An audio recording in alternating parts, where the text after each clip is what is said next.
Bismillahirrahmanirrahim.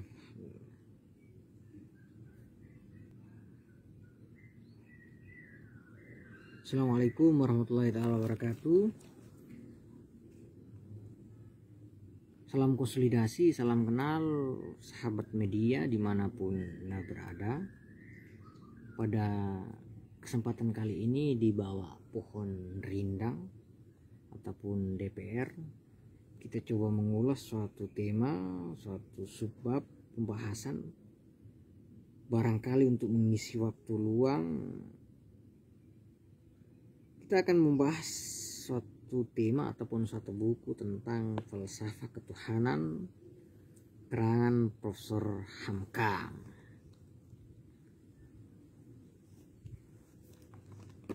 Buku ini sekarang sudah cetakan pertama, terdiri dari kurang lebih 200 halaman. Bagi teman-teman yang belum memilikinya, disarankan untuk kunjungi toko buku terdekat ataupun memilikinya. Hamka terkenal di Indonesia ataupun menjadi tokoh di Indonesia. Pria asal Sumatera Barat. Kalau tidak salah dia pernah menjabat ataupun ketua pertama Majelis Ulama Indonesia. Di samping itu dia dianggap sebagai seorang filosof, sebagai seorang novelis. Begitu pula dia adalah ulama besar, ulama spektakuler. Yang kita kenal kitab ataupun magnum opus yang terbesar kita kenal dengan nama Tafsir Al-Azhar. Barangkali itu profil sederhana untuk beliau. Dalam buku ini ada beberapa subbab ataupun beberapa bagian. Kita coba membaginya menjadi 3 tahap. Barangkali penjelasannya tidak secara detail, tetapi bisa dipastikan substantif tentunya. Pada tahapan yang pertama adalah tahapan primitif. Tahapan yang berikut adalah tahapan ilmiah. Dan yang terakhir adalah agama.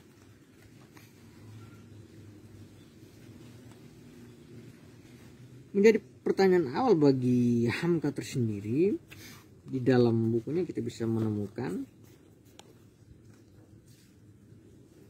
ia menanyakan mengapa ombak itu bergulung, ataupun bahasa kita, mengapa dedaunan itu bergoyang.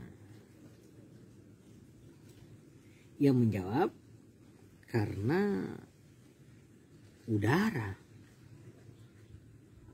Kita bertanya lagi,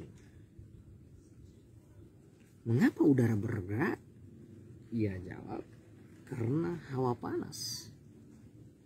Lalu pertanyaan itu ada lagi, dari mana datangnya panas? Lalu kita jawab, dari matahari. Lalu kita bertanya, siapa yang meletakkan panas pada matahari?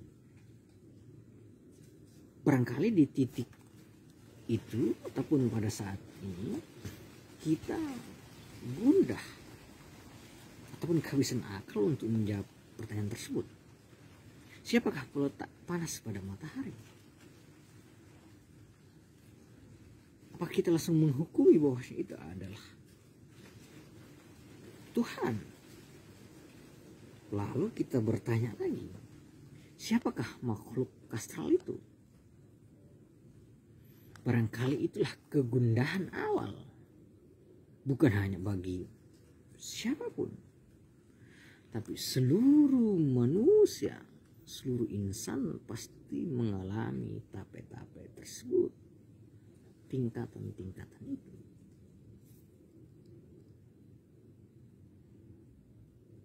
awal pembahasan ataupun di buku ini tepatnya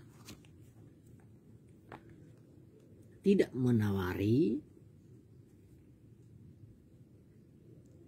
suatu pembongkaran vulgar ataupun dekonstruksi secara total, tidak kita temukan di sini. Jadi kalau teman-teman mau melakukan itu, maka cari saja buku yang lain. Tapi yang tersedia di buku ini adalah slogan-slogan ataupun penguatan tentang keimanan, pengupgradean tentang ketuhanan, keyakinan. Bagi yang haus akan itu, maka memiliki buku ini semoga akan terjawab. Pada tahapan ilmiah, peletakan Hamka bagi kita, dia mengutarakan tidak ada dikotomi antara alam, manusia, dan Tuhan. Dan ketiga landasan itulah akan melahirkan ataupun titik tolak daripada teori-teori sosial dan ideologi-ideologi dunia akan bermunculan.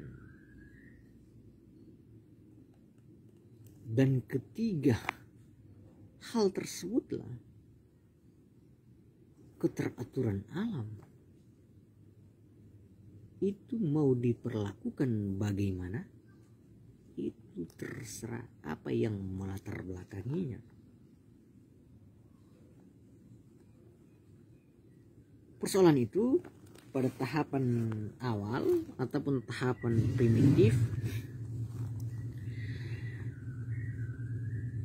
kita mengenal ataupun kita membacanya adalah tahapan pencarian jati diri. Manusia melakukan pencarian siapalah ataupun siapakah yang menyusun keteraturan kosmik ini. Maka dijawablah manusia sendiri adalah matahari ataupun alam pada tahap awal. Berikut matahari, bulan, bintang. Tetapi pada akhirnya manusia terus mencari tahu dan tidak menemukan jawaban itu. Sampai pada suatu kesimpulan, ternyata alam, matahari, bulan, bintang tentu sirna ataupun hilang dari peredarannya. Ini sejalan dengan etape gradasi yang kedua, yakni tentang ilmiah. Pada tahapan ilmiah, manusia sudah agak maju dari pengkultusan terhadap alam, percaya terhadap alam, dia coba bergeser, dia coba berpegang terhadap sesuatu.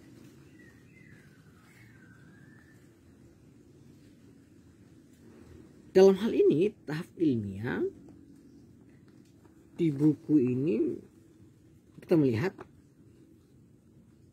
proses pencarian itu pada filsafat ataupun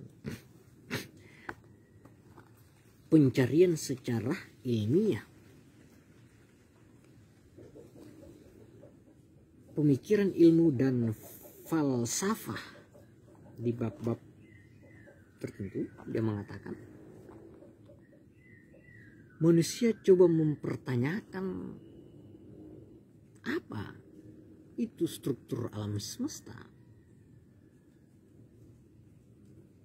Pertanyaan ini diperkarsi oleh seorang bapak filsafat namanya Thales. Turunan dari beliau maka akan kita jumpai ada Anaximandros, Anaximenes, sampai pada Socrates yang sama-sama bertanya tentang struktur alam semesta atau apapun bahan dasar alam ini. Thales menjawab adalah air. Dan di akhir Plato mengatakan bahwasanya struktur alam semesta terdiri daripada Pythagoras dalam hal ini. Terakhir dia mengatakan bahwasanya terdiri daripada angka-angka, bukan lagi air. Bergeser dari Yunani, kita ke skolastik. Mulai dari Plato, Socrates, Plato, Aristoteles.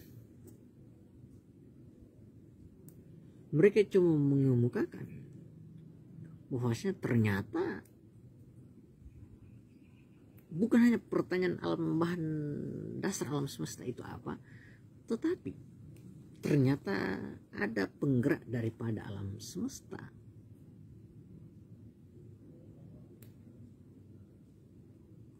Di situ tahapan ilmiah berhenti. Maka pada tahapan berikut, tahapan ketiga, yakni tahapan agama. Islam kita kenal secara sederhana, ia adalah tunduk, patuh, berserah diri. Pendapat ataupun tulisan Hamka sangat menggelitik bagi kita. Dia mengatakan bahwasanya mula-mula ataupun agama manusia pertama adalah agama fitrah. Apa itu? Dia mengatakan bahwasanya agama akal. Sebab pada taraf primitif, pada taraf ilmiah, manusia menggunakan akalnya untuk mencari tahu tentang siapa yang mengadakan ataupun siapa yang menjadikan alam semesta ini.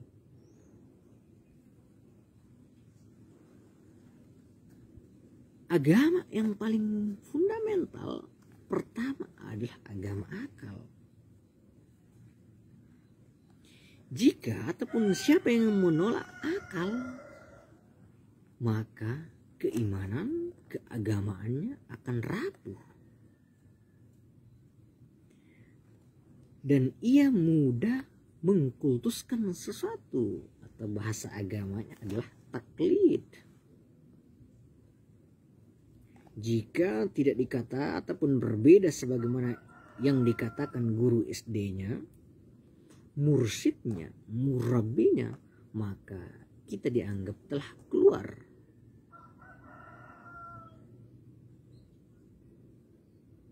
Tapi bagi Hamka tidak demikian. Sejauh akal terus mencari tahu, akal terus diasah, maka derajat keimanan seseorang akan bertambah.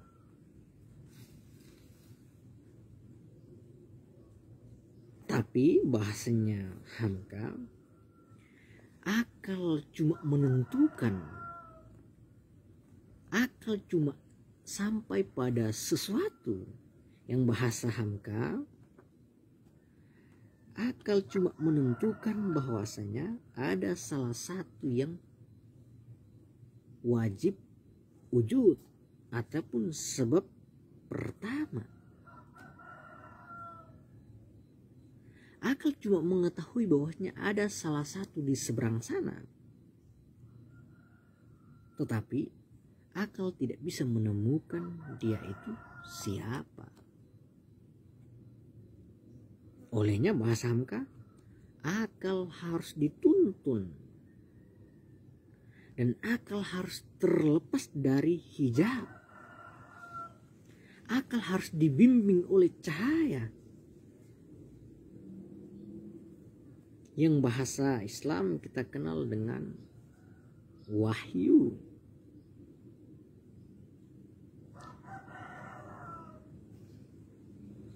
Yang menghambat ataupun menghalangi akal terhijabnya cahaya bagi Hamka, dia mengkategorikan ada syirik.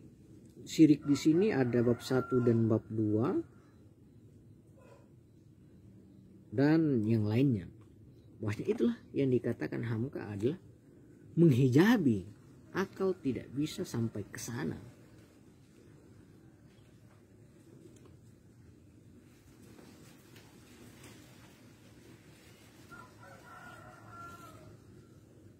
Dan untuk sampai ke situ ataupun sampai menuju ke sana, maka akal butuh bimbingan, butuh tuntunan agar sampai ke sana.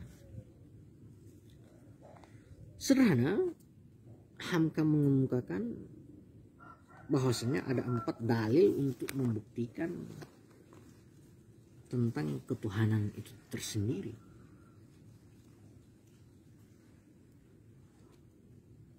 Ataupun dalil yang pertama ia katakan dalil kejadian.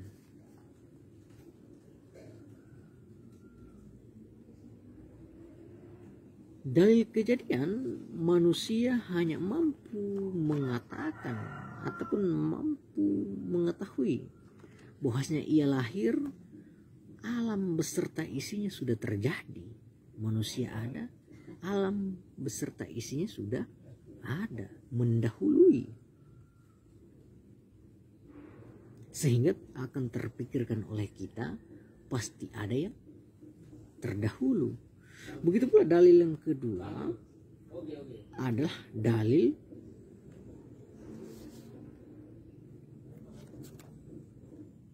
keteraturan. Setelah kita hidup dan menyaksikan fenomena alam, bahwasanya tatanan ini teratur, terukur, estetik, tentu ada arsitek ulung yang mengatur itu semua. Begitu pula dalil yang ketiga adalah dalil gerak. Itu bahasa kita adalah dalil sebab akibat. Tentu semua hal-hal yang kita nikmati sekarang tentu ada penyebabnya. Akibat alam, akibatnya ada manusia, adanya alam, pasti ada sebabnya.